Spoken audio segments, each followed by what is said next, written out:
let's just say life's a game. I'm not saying it is, but let's just say it is. Why make the game harder than it is? Because it's already hard. We call it in yoga dharma. There's always our dharma. Our dharma is our work. There's always something that we're all working on. Can we actually predict what's going to happen before it happens? And if it happens, we kind of are not stressed out about it. When I'm wrong like that, it tells me what's going to happen next. So because I knew that they were chopping it for 2 days in a row, I knew that techs like to move on Fridays. I knew that they were buying. I knew that the shorts were stuck. So I expected a huge move on Friday, and the Nasdaq was up almost 300 points.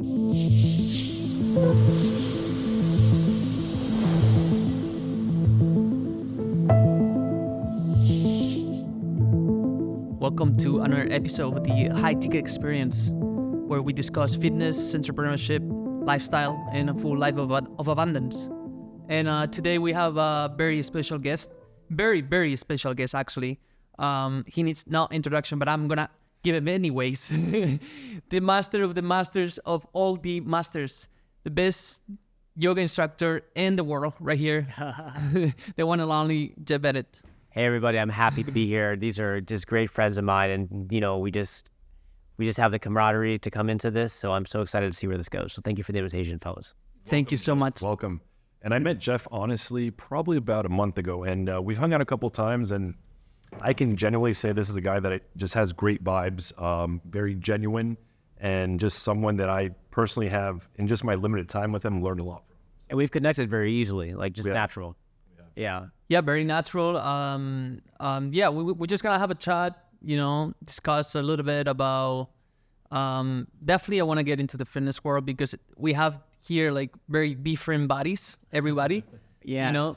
Jibrael comes from bodybuilding industry and lifestyle, and Jef comes from the yogi world, so want to touch on that. And yeah, I think actually that's a good point. That's what I think. That's one of the first topics we talked about, and I clearly just saw that diverse contrast in the fitness world, but I already knew right out the gate that we could connect on so many levels, because the fitness world, even in your side with yoga, it's like a family, right? The community. The community is like a family. It's the same thing like with us and bodybuilding. But yeah, I thought that was... I think it's very interesting how bodybuilding is more about contraction and like holding the muscle, and then yoga is the inverse of that, which is like expanding and going through the pose, and they both work together. Like you have to be strong to contract, and you have to be open enough to expand. So it's very cool how I think they work together very nicely. What's your experience with yoga? I was about to say that. I was going to say my experience. So back in 2017, I used to do jiu-jitsu, and I got up to blue belt, and unfortunately I suffered a neck injury. I was put in a bad position. That was my first instance with the spinal issues. But then 3 years later, unfortunately, I suffered a herniated disc in my back. It was terrible. And I actually talked about it in another episode, and I went through depression, whatever.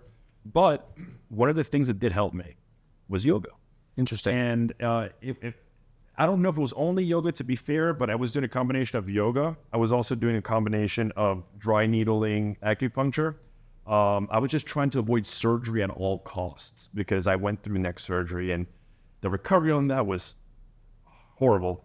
But that yoga, I remember the first time I did it, I didn't see any difference. If anything, I felt like I aggravated more, but I gave it a good solid month. Mm-hmm. And that's when I actually started to see improvement. And it definitely gave a lot of credit to me being able to get back into the gym. So I don't know, I don't know it as a deep enough level to really comment on it, but from a healing perspective and in my journey to seek natural, remedies, I definitely think it was beneficial. So that's very interesting. And, me and Mark have had a conversation about this before, how the body wants to heal, the body's biological. And if you're injured, if you're broken, the only two things you can really do is A, have a surgery, or B, you can build the strength around the muscle around the injury. So I think what's interesting is maybe without you totally understanding, maybe yoga brought strength back to that injury. And because you're a very disciplined person, you have a great mindset where you're looking forward. Because I know in your head, you already knew you're healed. So I knew you saw that in the future. So I think maybe yoga was a vehicle that kind of was there as a supplement. And I'll tell you what's interesting, because now you're meeting me and like I'm yoga vibes. So yogi. So this is like the reintroduction for you, where maybe you had something with it that maybe you'll explore at another time. But it's very interesting. You know, a lot of people come to yoga because they're injured, and a lot of people come to yoga because they're mentally injured as well. And a lot of people come here because they want to find flexibility. But in my opinion, yoga is about building strength, because strong muscles are flexible muscles. And as a lawyer, they're going to bend you. Something you just mentioned, and it just kind of like brought a flashback. And it's something that's so big about yoga that I clearly remember, and it's such a big deal actually. And I just kind of like skid through it. I didn't even think about it.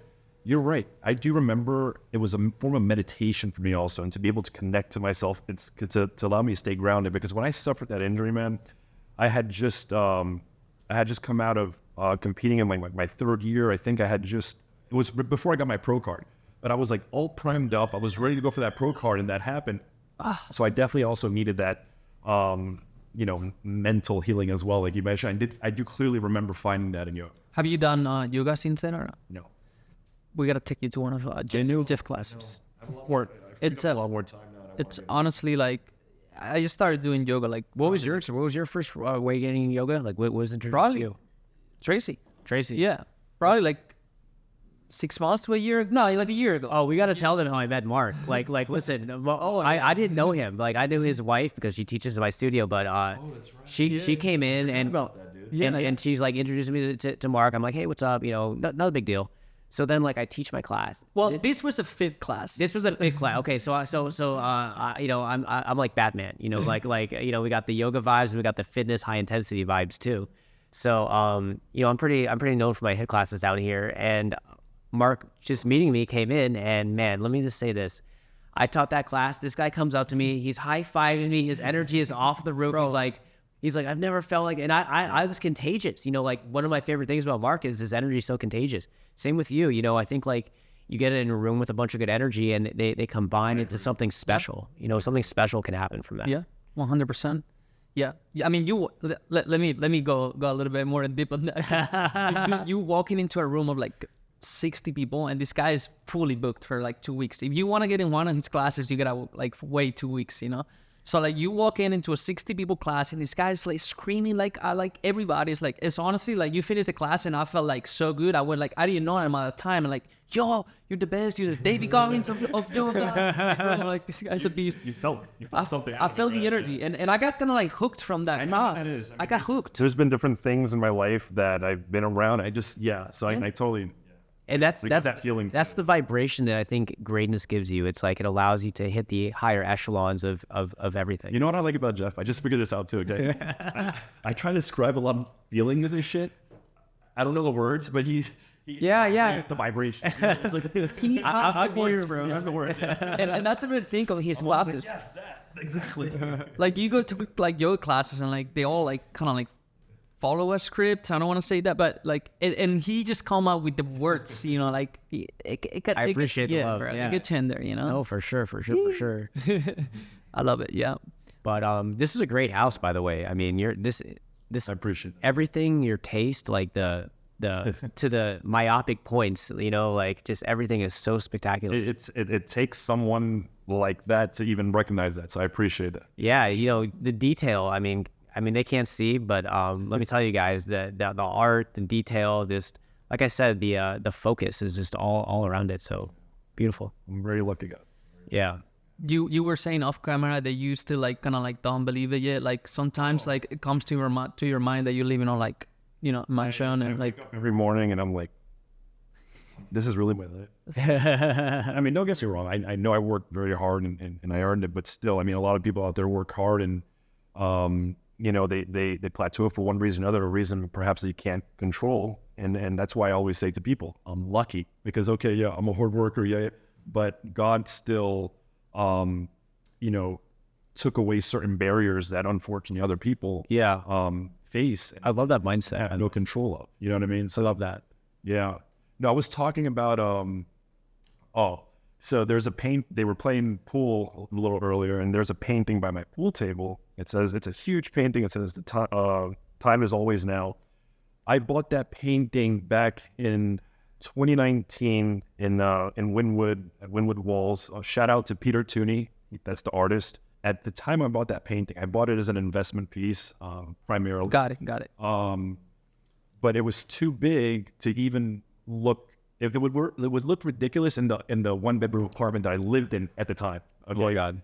So I had to actually take that painting to my office, and I left it in my office literally for, let me see, maybe 5, 6, 7 years, something like that. Really? 19, 20, 21, 22, 23, 24, 4.5 years. Like just hide it on that room? It's just, that's the only place that I could fit it. Okay. Because again, I didn't have a place that could fit it, but I always pictured, the next, when I able to buy that house, my dream house, whatever. You saw it so early that in your head it was already there. And it was also, just having that patience. And that was kind of also, when I'm going to office, I would see that. It's like, that's something I'm working for, to be able to frame that thing up. And I remember when I framed it, because the picture says the time is always now, I took a picture of it and I sent it to the artist, Peter. I go, the time is now. Oh, So wow. cool. Yeah. Me and Mark were wondering, do you know the other words in the sentence? Or? Yes, because I told him, so like, dude, I think like honestly, like he write the sentence and then he like scratch. Yes. Okay. So Okay, I like this. Mick, our producer / creative director / actually everything that happens to make this happen. You need to put a picture of this. It's like, fuck you. Of course I'm going to do that. It's already on it. It's already on it. Anyway, so the series of this painting that you see here or here, okay, the series of that painting is called Redacted. And in legal terminology, sometimes you produce documents and certain things have to be redacted for privacy reasons or whatever. So this painting, I always also wondered whether there are words behind those things. And I BS you not, I actually saw Peter, the artist of this painting, like 2 weeks ago, and I was meaning to ask him that. Oh my God! What do you say? I can call him right now. Call him. I'll fucking call him. But anyway, just to go around the story. So a couple of weeks ago, I bought my second painting from him, which It's crazy, by the way. I have to put a picture right here. It's crazy, by the way. That one's like double the size. It looks ridiculous. Oh my God. I love it. And it was from the same series of this Yep. one. Yeah. So It looks the same. We're gonna find out. Yeah, Colin. So like you actually live on the high ticket experience. That's yeah. I mean, it's great art, by the way. So good. It's just so much to it. See, he picks up. Yeah. Okay. Hello. Peter, it's Jibrael. How are you? I'm good. How are you? I'm doing great. I'm doing a podcast right now, and we're actually talking about your painting, the one I got a few years ago, The Time Is Always Now, and the one that I just bought. And Mark, next to me, my co-host, we were talking about it. He's like, I wonder if there are words in that redacted portion. I explained that this is the redacted series. And I was laughing because I said, you know what? I actually saw Peter a couple weeks ago, and when I saw him, I meant to ask him that exact question, and I never did. So I'll tell you the answer to it in artistic language. You got to kill your darlings. You got to You got to kill your darlings. So I would have liked to not cover up 1 inch of that thing because the underpainting was so cool, and I had all the headlines I wanted, and I kind of forgot that I would lose so much of them. So I, of course, put really good ones on the edges to make sure, like my favorite ones. But I wasn't thinking I would lose so much. And so I just killed my darlings and followed the route that the painting should take, you know. I don't know what That's that always is. what happens. Well, like, you know, So let me say one thing. I don't know if you guys noticed, but the painting actually has, I think it's New York Times or Newspaper page. Yeah, newspapers. I think was it New York Times, Peter? Do you remember? New York Times, New York Post, and others. All of them. Yeah. So, what's that, Mick? Yeah, Peter. Mick, our producer, wants to ask you a question. I'm all ears. Hey, I heard you talking about, you lost a lot of your favorite headlines from, I assume you're talking about from the newspapers, but under there, I was looking at the titles. I was wondering what the criteria was for you choosing those specific headlines. I have criteria. My loose criteria is they have to be punny. Mm-hmm. They have to be non-political. They have to be Got it. relevant of the day and time I'm making it. It's a great quote from E.L. Doctorow. I'm sitting in my backyard. It's painted here on like a 1956 Chevy car hood. It says the only responsibility of the artist is to know the time in which he lives. And that I know. I fucking know exactly where we And are. I dropped a great quote. And I think we're all an artist in our respective ways. And I can say that I do actually live by that principle as well. Yeah, because we know that. And so I reject so many headlines. Like I'll flip through the paper and just take what I'll take. And sometimes it will say something like, I don't know, I take off half the headline. You know, I can't think of a good one. Peter, you know, I'm so happy. Man loses leg, but I'll just say man loses, you know. I'm so happy that you answered the call and I got you on this, because I always talk to people about you, and it's... Hold on one second. You got to hold Sure, on one second. sure. Arthur, what is it? That's awesome. You know, when I talk to people about Peter, I try to describe his character. Now they know. I literally describe him as he's a character because it's so hard to... And now they know. Now they know. You know, I leave the house for 10 minutes. We got Halloween decorations. There's really a lot of places in this house you can't put nails, and they're short. So I'm not sure what he's saying. He's like, did I just put a couple nails over there? I know when I go in, it's going to be a disaster. So I love it. I'm going to let him do it. So Peter, in layman terms, just in case anybody missed it, were there words behind the thick black paint? There were great words. There were great words is the short answer. Okay. And that's what I mean by kill your darlings. Got it. You know, I didn't place everything perfectly. I always do the collage to make great collage. Whenever I do a top. Peter, I love this series, and it's an honor to have him in your house. Thank you for answering this phone call, and can't wait to see you again. Have a great day. I'll always take a call from Jibrael. Thank you, brother. Thank you, Peter. Not so many on that list. See you later, gentlemen. Take care. See ya, bye. Well, that was amazing. That was bad. I guess we find out, huh? Now we know. So there's words behind it. Yeah. That's awesome, man. That's great art. Actually, talking about artists, why not? We just got some beautiful pieces by artist known named Gistakis. We got our pieces in Maji Spaces, which is our boutique, mid-century boutique, which is finally open. And talking about art, we got some beautiful pieces in there that I think match perfectly with the design of the store and with the absolutely beautiful pieces of furniture that we have. It was fun trying to, go with decide with which artists we want to go with and which ones would fit great with the look. And I think you did a great job. So good. Yeah. Mark's a busy guy. Yeah. We're wearing a lot of hats these days. Because we're another thing that, since we were talking about fitness is we're also throwing on a party called the Worst Party in Fort Lauderdale. Right. I've seen it on Instagram. I don't know. I just, I think it's really interesting because, the times have changed and now people don't necessarily want to go out and have, a ton of drinks at night, get extremely wasted. And it's not so easy to just talk to people at a bar. Like it's a whole situation. We all know what that's like. It's not terrible, but it's also a whole situation. So when we were talking about community, what brings better community than just fitness, health, and like vibration? So like, we're throwing a party that's all about fitness. It's all about bringing wellness together with a bunch of sponsors, and it's all about dancing. It's all about having a good time. So where's this going down at? This is going to go be in Flagler Village at Rebel Motors. Rebel Motors, our buddy Mike, partnered up with us. By the way, I gotta bring you there because it's a beautiful indoor exotic. The car warehouse. Exotic car, warehouse. That's nice. So you guys do that inside there? Yeah. Well, that's cool. It's gonna be a very exclusive event. It's gonna be once a month, for 2 hours, and it's gonna be, you gotta put your name on the list to get in there, So it's gonna be very exclusive. The car garage, the exotic car garage is insane. I think it's very unique. Nobody's done like a fitness party in there and like a fit class.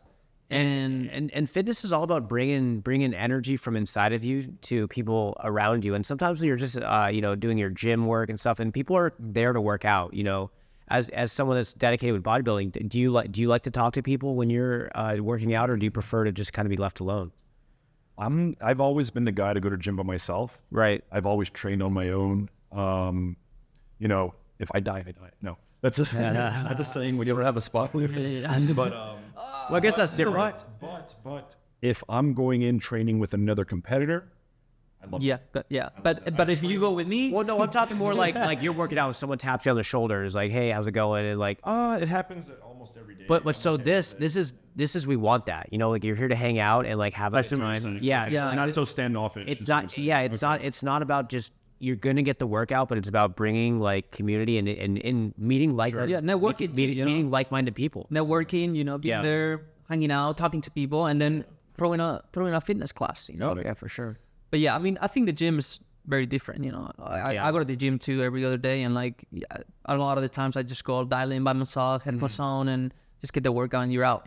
Yeah. I don't know what you guys think, but do you guys feel like sometimes you find parallels from the things you learn from working out and then maybe like pulling them into Describe parallels. Well, a parallel, like maybe like you're working out and you realize that maybe by you going too hard, you're not able to give yourself a chance to recover. So maybe you realize at work, sometimes maybe you're going too hard where you're not giving yourself a recover to come back stronger, because you have to think about your future self. And sometimes we forget that the things that we learn in fitness can be applied to our entrepreneurship or our relationships. In yoga, it's about flexibility, and not just flexibility with your body, but flexibility with the people around you, being flexible with your neighbors, being flexible with, a hater, right? Because people are hating, it's not necessarily you, it's a reflection from them. So if you have an understanding of this, maybe you can help them flip it. And if you just do the right thing, maybe it just becomes a little bit easier and better karmic for us. What do you think? It's a good answer. I definitely find parallels in fitness and especially competing.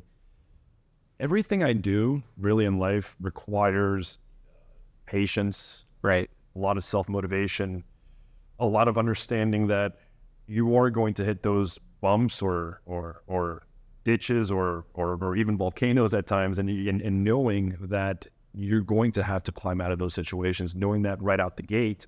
And things like bodybuilding, for example, for me, have always certainly been another parallel that I see, while I'm in the gym in there, and I know it sounds kind of, but I know I have to improve on, let's say, my shoulders, and I know that's something that's going to take me a year and a half in order for me to get back on stage and be competitive with the rest of the guys. I just love that ability to recognize, hey, if you really want this, patience. Same thing with my law practice. You really want to grow it, patience. If you really want to do better, work with the right people. Yeah. In fitness and law, in relationships. For sure. In business. In business dealings. You've always got to be conscious of the fact that there is no just way up, straight way up. It's always going to be like this. Always takes longer than what you expect. A lot of people that they experience that dip, and they don't get out. They think they don't know how shallow or how hollow that dip is, and they just assume that it's never ending, and they never pop up from that. But when you have the opposite mindset of saying, hey, this is definitely 100% part of the process, this is 100% part of the journey. You have some kind of like self-optimism to look forward to. I think that's very, very instrumental in not just saying, hey, I'll keep going through adversity, but actually being able to accomplish that and do it. Yeah, and it kind Makes a lot of sense. Like brings another parallel, which what you were saying reminds me of markets. Markets are all about momentum, and they're all about going in a certain direction with the pullback, because although everything can be linear, it not usually is. Dude, I'm laughing right now. Why are you laughing? This is another. I just remember this is another reason why I like this guy. I found out right out the first 5 minutes talking to him that he's into stocks, he's into the markets, he's into the trading, and I have a strong passion for that. I used to do that. I started doing that maybe 22 years ago. It's crazy. And I was talking the language with him, and I was like, this is the guy that we vibe. Bring on the podcast. We vibe. This reminds me of what he was just saying. I'm so sorry. Yeah, please. Very important. Yeah, please. Yes, the analogy you just used about the markets is so on point, and that's what I was saying is everything that I do kind of requires those things. That's what I was just saying, and that includes the stock market and trading and playing around with those types of instruments. That's what draws me into it. So what's interesting, and just me thinking this off the tip right now, it's if you see this enough, and because we're talking about, we know about it, can we actually predict what's going to happen before it happens? And if it happens, we kind of are not stressed out about it, right? Because when you live in the unknown, which is what we live in, you have to have some kind of sense of direction with the flexibility of being a realist that it may or may not happen. So, this reminds me of, the idea that there's these little tells in our lives, and sometimes we feel them before they happen. So my big thing is in yoga is about intuition, because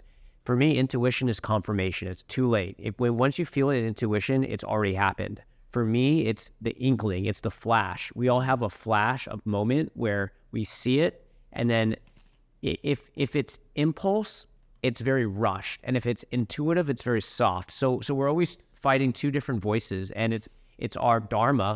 Our dharma is our work to kind of decide what voice is speaking to us, and if we can recognize the voice, and maybe we can jump on that. Maybe that's how we start escalating what we're doing, and it's a beautiful thing. And again, you put into words these dynamics. I'll call them dynamics. These dynamics that he just described that I am totally conscious of, and those patterns that I'm totally conscious of, and he just put those into words. And let me just explain more about that. Over the years of investing in whatever market, for instance, and you brought up the word about patience, for instance, or rushing. You said rushing. And I always tell people, and I know Mark has heard this from me before in one way or another, but you're almost always going to lose when you do something in a rush. And how did I learn that? It's such an easy thing to say, but I've gone through it, and I've done rushed moves, rushed trades, rushed whatever. It doesn't matter what type of investment. And they almost all moving at impulse. And, once you execute on that transaction, again, it could be buying a stock option, buying real estate, whatever, and you sit back, and then after you pull that trigger and you're like, I think I could have had a better opportunity here, but I was being too emotional about it. And I just you demanded it now. Just exactly. You want to manage it now. Damn it now. Check that off, right? And, honestly, over the last, handful of years, a lot of my success has actually come from not pulling the trigger based on that, just wanting to check off the box. Divine timing, let it come to you. Let it come to you. Hold on. Divine timing, let it come to you. That's so true. The way I always say it, and I tell this to people, I'm like, if it's not there, it's not there.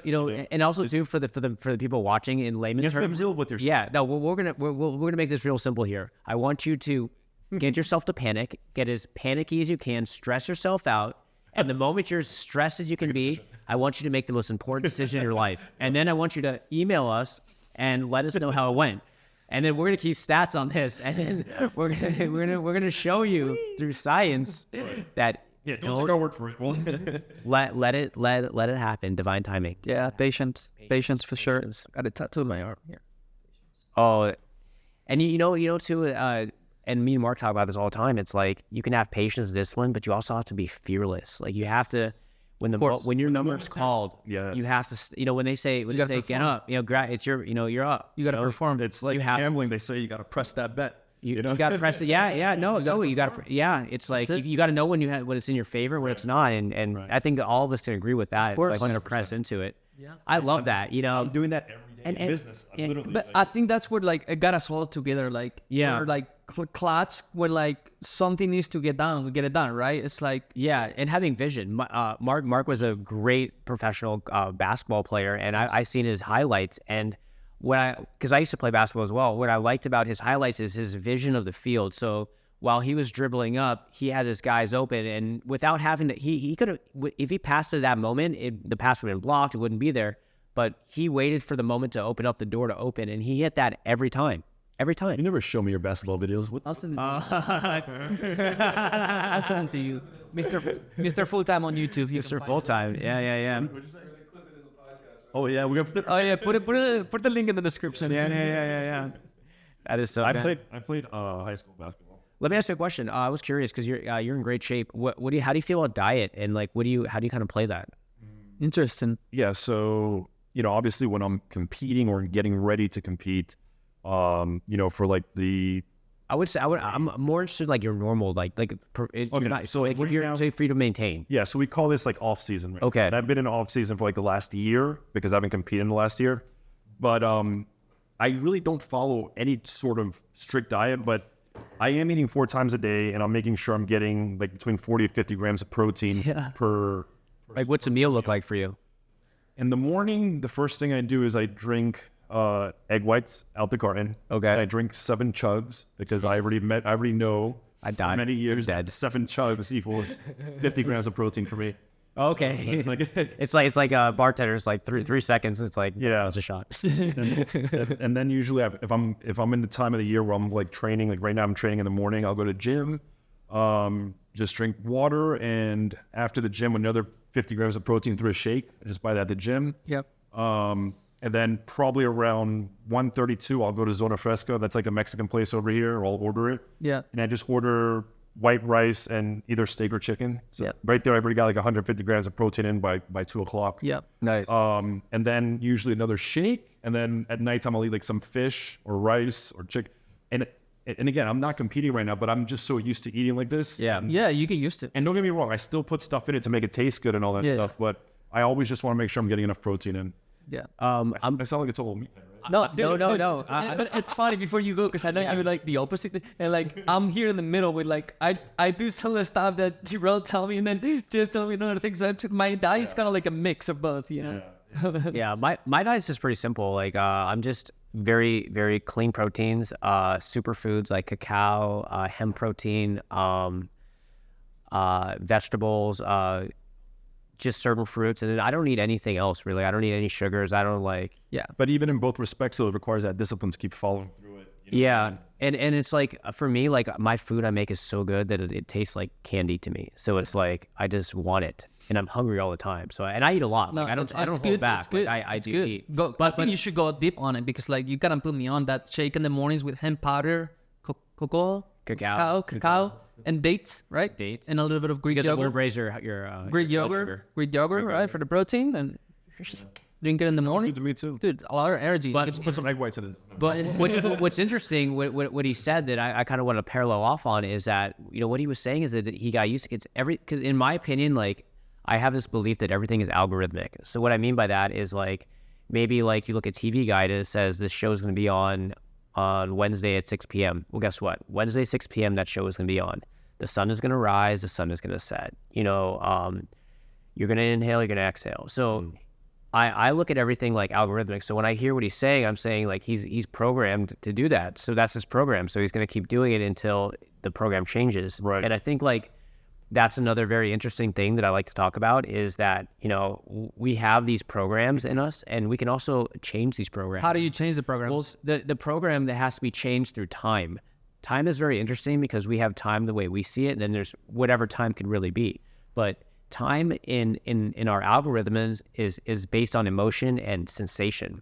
So when we break off our algorithm or we break off our habit, the sensations become intense. So you might feel like you have like, let's say you have like a diet soda at like 10 o'clock every day and you're just used to it and then you don't do it anymore. It's not that big of a deal. It's one soda, but you're going to start to feel your heart pick up. You're going to start to feel like it's some kind of attachment. This is an example of you putting things into words that I've always Right. I got to bring him to court with me. Can help me explain things to the jury a little more clear. Yeah, like this is our yoga expert here. I'm gonna put him up on the trial. I'm serious. But my point is like when you're manifesting or you're doing something, this sensation is what I call like the ick or something. And sometimes that's the thing that's holding you back. And like when you feel it, it's your opportunity to break through. And if you can get past that ick, you break the algo. So that's that, and we see it. Like, listen, we're guys. We talk all the time. Like, we see it with like our friends and relationships where they break up and they're back in 2 weeks because the algorithm can't take it. But if they wait 2 months, they're probably okay. Mm-hmm. Like, you know what I mean? Like, all of a sudden they got new things they're doing. They're Been through that. So we all so it's like, you know, like if you can break through, and this is something I So teach. it's time. The main thing is time. Well, time. You know, there's so many songs on time. Time is on my side. You know, there's so many songs about time, and time is real. You know, time is what heals. Time is what separates. Time is what creates gaps. So to change the algorithm, the biggest variable to focus. Well, I would say understanding time, but the biggest factor is getting through the sensation because emotions are energy and motion. So when energy and motion is moving, it's trying to tell you something. There's a saying, I'm sure you've heard it, they say time heals everything. Yeah, that's right. Yeah, exactly. So that there's truth to that because in life, you know, there's all these general statements and they do work, but they also don't work because discretion is obviously had to be added. It's another thing with trading, right? It's like if you have a setup that only works in a certain market and all of a sudden you're in a different market and you use that same setup, you're going to get crushed. For sure. You're going to get crushed. So like part of trading in life is understanding where you are on the curve and what market you're playing. You know, are you playing this pool? Are you playing that pool? And if you're in this pool, what temperature is the pool? And can you set yourself for that temperature versus now I'm in this other pool with a completely different temperature. You're not going to do the same things. Right. So this is very interesting to understand. And this is what you learn in yoga. You know, yoga is about mindfulness. It's about like if I'm going to fly an airplane, they better give me a manual to tell me what all those buttons are. Yoga's the manual to our aircraft. Wow. that's awesome. No, but it's so true. Like honestly, it's so true. Like I feel different. I'm a different guy after I finish the yoga class. And you go with so much shit in your head and stress, like you body everything, and you leave the yoga class and you're refreshed. Yeah, you feel better. Because our friend John was talking about this. Is that the body is supposed to be the servant of the mind. But when the body like takes over the habits, the mind is now the servant. So now the reverse play. Now things are harder because let's just say life's a game. I'm not saying it is, but let's just say it is. Why make the game harder than it is? Because it's already hard. And there's levels to this stuff. So it's like you might have these levels, but then you're working on these levels. So it's like there's always, we call it in yoga dharma. There's always our dharma. Our dharma is our work. There's always something that we're all working on. Mm-hmm. And sometimes with these guys over here, they're just so successful that they lead by example. So they're blazing a path for other people, but they're blazing an unknown path, and this sometimes leads to a beautiful destination. And now the others can also see it. So that's the beautiful thing about sharing and not gatekeeping and giving it out. That's something that can be beautiful. That is beautiful. Thank you. That is beautiful. Very nice. Namaste. Namaste, brother. I want to talk about stocks with you. Yeah. I've been wanting to talk. Should we save it for another episode? No. Let's go on and let's keep going. Stocks they're only a nice cup, by the way. That's my cup, yeah. Yeah. And Let's pull the cups. So let's talk about the cups real quick. So What do I have? This one is lawyer. So Cheers. cheers. Cheers. So Anyway, I have a little collection of mugs, and it's funny because what drew me to these guys is obviously similarities that we share and stuff like that. And I heard first time I met him, stocks, whatever. And Mark, I've always said, what did I always just say to you when I first met you for like the first 3 months? you were the hardest mother. Every time I would see him at this coffee shop I go to, sometimes I pull a laptop and start working. He's the only guy that I would see in there like fucking hitting it hard. That's what she said. That's what she said. and We're still doing. I admire people like that. Thanks. And, Same. That cup is perfect cup for you. Hard work pays off. Yeah, it's amazing how you did this with the cups because it worked out perfect. That's what I was saying. This is We all fate. have the This is fate. similarities because It's fate. It's fate. It's fate. It was meant to happen. That's all given. It was meant to happen. What do you trade? What do you do? So I have a few different looks at it. I have like a long-term portfolio that I don't touch. And then I started actively trading with options. I've been doing that for many years. And I still use the things I've learned with options, but I just trade future markets now because it's a lot simpler. When you're trading options, you're trading a lot of different assets, a lot of different stocks. And it's a lot of chart work. It's a lot of... Which futures are you trading? Equities or commodities? So I trade. So this is the way I trade is fundamentally I have to believe that what I'm trading is going in a direction. So depending on what I consider my macro or my larger view, just whatever the landscape, whatever, I'll be either on this is going up or this is going down. So that's the first thing. I have to look at fundamentally macroeconomical issues. Yes. Once I feel that I believe in this product, I trade that product in that direction. So for me, every dip, if I think the NASDAQ is going up or NASDAQ 100 is always going up, then every dip is a buy. Managing risk is the hardest part about futures because a lot of the people, everybody... I'm sorry, which futures markets are you just all over the place with...